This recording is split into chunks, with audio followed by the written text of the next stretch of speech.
नमस्कार, मैं हूं संजीत और अभी आप देख रहे हैं मेरा YouTube channel break the silence. आप सभी का स्वागत है। दोस्तों, आज की इस वीडियो में हम बात करेंगे सरकारी कर्मचारियों के बीच सबसे चर्चित विषय पेंशन स्कीम के बारे में। दोस्तों, आप सभी को पता होगा कि एक दिन पहले ही प्रधानमंत्री नरेंद्र मोदी जी की अगुवाई में यूनिफाइड पेंशन स्कीम को मंजूरी दी गई थी और इसके मंजूरी के बाद जो कि 1 अप्रैल 2025 से लागू होना है, जो कर्मचारी हैं उनके बीच में मिक्स रिएक्शन है। कहीं खुशी है तो कहीं गम है। कोई कह रहा है कि बस ये चुनावी स्कीम है। तो क्या सही में कौन सा बेहतर है, जो ओल्ड पेंशन स्कीम है वो बेहतर है या जो बीच में लागू जो अभी करंट चल रहा है in fact national pension scheme NPS, या फिर जो अभी लागू हुआ है यूनिफाइड पेंशन स्कीम वो बेहतर है? तो इसको समझने की कोशिश करेंगे। दोस्तों, आप वीडियो को अंत तक ज़रूर देखिएगा।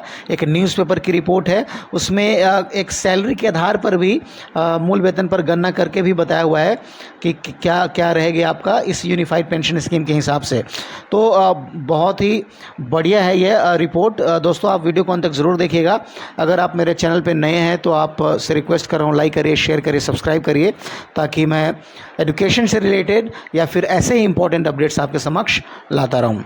तो दोस्तों, वीडियो में आगे बढ़ने से पहले मेरा एक सजेशन ये है कि अगर वन नेशन की बात करते हैं या सब कुछ वन नेशन की बात करते हैं, तो फिर जब जो नेता हैं या फिर MPs है, MLA है, जब उनको OPS मिल रहा है तो फिर कर्मचारियों के नहीं मिलना चाहिए। अगर अब एक देश की बात करें, एक राष्ट्र की बात करें, तो सबके लिए बराबर ही होना चाहिए। बहरहाल, ये मेरे हाथ में नहीं है ना आपके हाथ में है, जो पॉलिसी मेकर्स हैं उनके हाथ में है, और अभी इन्होंने UPS को मंजूरी दी है। तो आइए दोस्तों, पढ़ के बता रहा हूँ कि लिखा हुआ है कि समझिए तीनों पेंशन स्कीम में अंतर क्या है। तो अब देखिए, एक एक करके पढ़ेंगे। पहले दिया हुआ है ओल्ड पेंशन स्कीम। इसमें क्या है कि कर्मचारी को आखिरी वेतन का 50% पेंशन के रूप में मिलता था। तो इसको समझे जैसे कि आप जब रिटायर हो रहे हैं और आपकी सैलरी, ये बेसिक सैलरी भी नहीं है। सबसे अच्छी बात तो ये है कि अगर आपकी जो आप ड्रॉ कर रहे थे सैलरी, 1 लाख सैलरी अगर आपकी है तो उसका 50% में 50,000 मिलेगा। ठीक है, बेसिक की बात नहीं कर रहा है इसमें।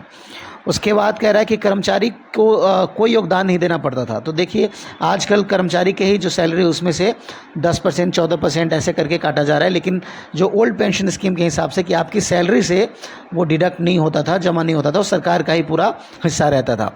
आगे है, योजना में केवल सरकारी कर्मचारी शामिल थे। डियरनेस रिलीफ का प्रावधान था, यानी हर 6 महीने में महंगाई के अनुसार पेंशन बढ़ जाती थी। 20 वर्ष की सेवा पूरी होने पर 50% पूर्ण पेंशन के हकदार होते थे। अब देखिए, इसमें क्या कह रहा है कि जो डियरेंस रिलीफ का भी था प्रावधान, यानी हर 6 महीने पर जो महंगाई भत्ता जो करंट एम्प्लॉय को ही मिलता है, जो वर्किंग एम्प्लॉय को, तो वो पेंशनधारी को भी मिलता था महंगाई भत्ता, तो फिर पेंशन भी बढ़ जाता था। और इसमें 20 साल नौकरी कर लेने पर आप पूर्ण पेंशन के हकदार होते थे। तो कितना बढ़िया था ये। और इसी को लेके जो पॉलिटिशियंस हैं, जो MPs हैं, MLA हैं, वो तो ले ही रहे हैं। अगर उनको लगता है कि इतना ही ख़राब है तो फिर उनको भी ये बंद कर देना चाहिए था, मैं तो यही कहूँगा। आगे है नेशनल पेंशन स्कीम, जो कि NPS है।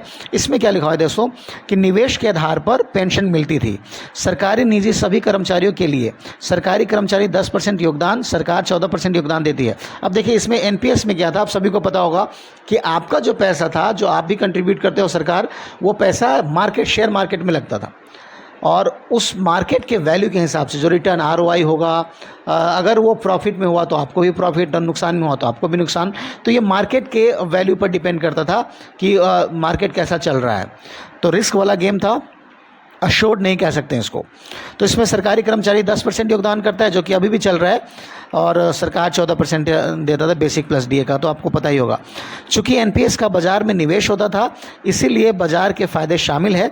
रिटायरमेंट के समय कुल जमा का 60% एक मुक्त निकाला जा सकता है, शेष 40% पेंशन के रूप में फिक्स होता है। देखिए, तो आप अगर OPS और NPS की बात करो तो कितना अंतर है, बिल्कुल ही लाभदायक नहीं है एम्प्लॉयज़ के लिए। OPS में आपको जो लास्ट सैलरी ड्रॉ करते थे उसका 50% था, 20 साल काम करने पर 50% मिल जाता, माफ़ कीजिएगा, पूर्ण पेंशन का हकदार होते थे।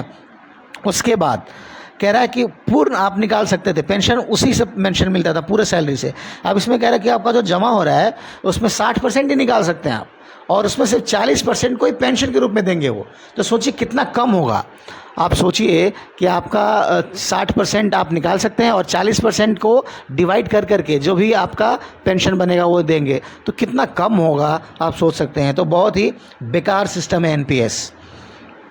आगे है, अब देखिए कि जो अभी एक दिन पहले जो मंजूरी दी है यूनिफाइड पेंशन स्कीम पर, इसको मैंने वीडियो डाला था। हालांकि उस वीडियो में मैंने बोला था कि जो 2024 में रिटायर होने वाले एग्जाम्पल दिया था, तो 2023 के हिसाब से ऐसा नहीं है। उसमें वो कह रहे हैं कि 12 महीने, लास्ट जो 12 महीने का आपका सैलरी रहेगा उसके हिसाब से है, पिछले 12 महीने का।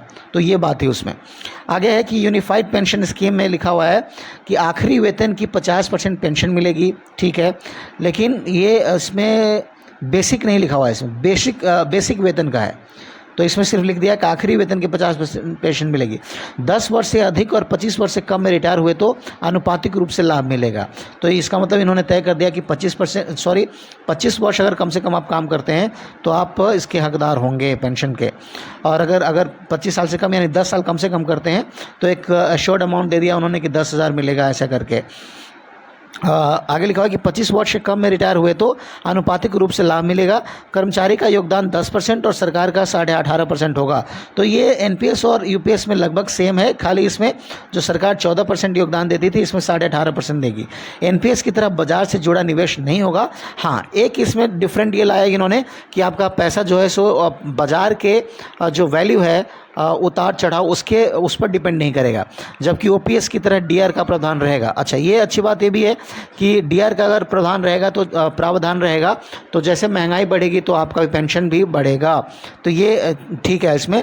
लेकिन ये जो कहा जा रहा है कि 25% या फिर आपका बेसिक का ही 50% मिलेगा, ये गलत लग रहा है मुझे, मेरी ओपिनियन है ये। जबकि ओपीएस की तरह डीआर का प्रावधान रहेगा, एनपीएस वाले कर्मचारी भी शामिल हो सकेंगे। तो इसमें कह रहे हैं कि एनपीएस वाले, तो जैसे मैंने वीडियो में बताया भी था कि वो शिफ्ट कर सकते हैं, स्विच कर सकते हैं अपना। इसमें आगे लिखा हुआ है कि देखिए एग्जाम्पल देके बताया हुआ है कि 25 साल की सेवा और 50,000 रुपये के मूल वेतन पर गणना। अगर आपने 25 साल की सेवा की और 50,000 रुपये वेतन है तो कैसे इसमें आपको फ़ायदा होगा। देखिए ओपीएस में पहले बताया जा रहा है कि मूल वेतन का 50% यानी 25,000 रुपये प्लस डीए, ठीक है। और अच्छा, ओपीएस में भी कह रहा है मूल वेतन का ही 50% प्लस डीए का मिलता था। ओके, मैंने आपको वीडियो के शुरू में कह दिया कि पूर्ण वेतन का अगर 1 लाख ड्रॉ करे तो उसका नहीं, ये कह रहा है कि मूल वेतन का 50% और डीए मिला के।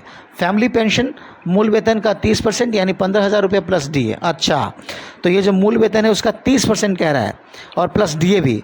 न्यूनतम पेंशन 9,000 रुपये और प्लस डीए हो जाएगा। यूपीएस में क्या है, मूल वेतन का 50% यानी 25,000 रुपये प्लस डीआर। फैमिली पेंशन मूल वेतन का 60% यानी 30,000 रुपये प्लस डीआर प्लस न्यूनतम पेंशन 10,000 रुपये प्लस डीआर। अच्छा, तो ये कह रहा है कि जो यूपीएस में है मूल वेतन का 50% यानी ये तो ठीक है, दोनों सेम ही है, 25,000 प्लस डीआर।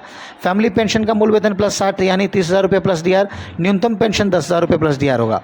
अब लिखा हुआ कि यूपीएस में ग्रेच्युटी में नुकसान हो जाएगा, ग्रेच्युटी नहीं मिलेगी। ओके, 25 साल की नौकरी और 50,000 रुपये के मूल वेतन पर पुरानी पेंशन स्कीम में ग्रेच्युटी ये लिखा है कि 12,37,500 रुपये बनेगी।